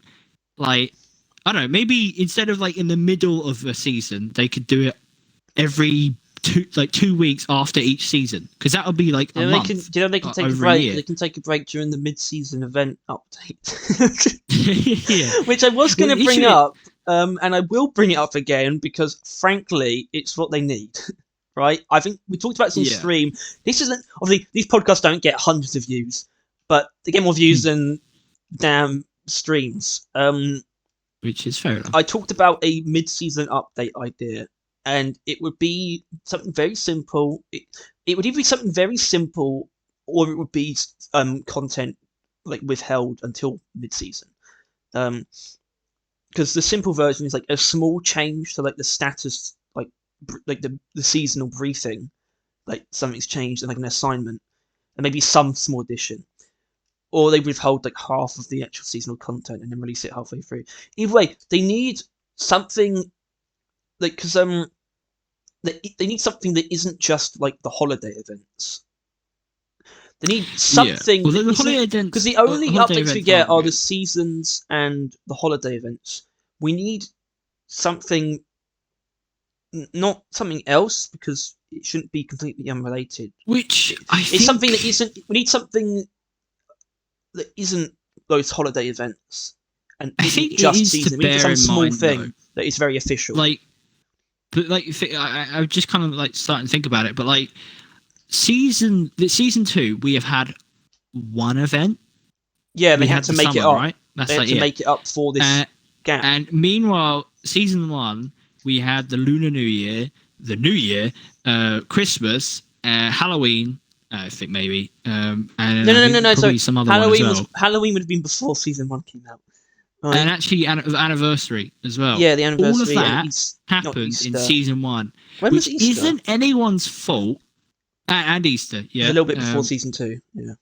Yeah, it is not anyone's fault that like all of the events are on that side of the year, but it is something that this season 2 has felt even more grueling because there has been literally only one event in the entire time. There has been no reasons other than that single event to come back on Deep Rock just to play. Throughout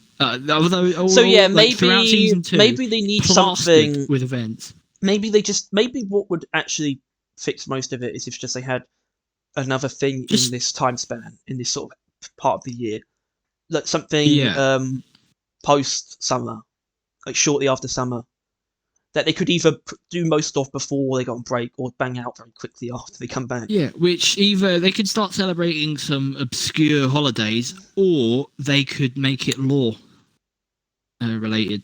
It's like the back to work event, isn't it? September. Yeah. That could be one, yeah. And it's them, and they have like, I don't know, like party hats on, or just like, yeah, something like that. They just need to celebrate some things.